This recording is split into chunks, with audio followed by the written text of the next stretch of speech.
Untuk kita berpuasa Ramadan, pastinya antara rukun puasa adalah perlu kepada niat. Mengikut mazhab Imam Syafi'i tau. Kalau kita tidak berniat di malam hari berpuasa, esok harinya tidak dikira kita berpuasa. Batal puasa kita. Sebab tu tuntutan kepada puasa salah satunya adalah perlu kita berniat. Namun untuk kita menjaga kesusahan untuk kita terlupa niat, maka kita boleh bertaklid dengan mazhab Imam Maliki.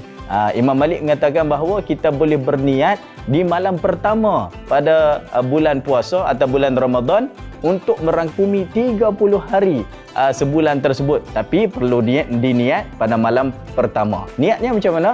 Nawaitu sawma qadin an adai fardi syahr ramadana hadhihi sanati lillahi ta'ala. Biasa itu lafaz yang biasa kita gunakan.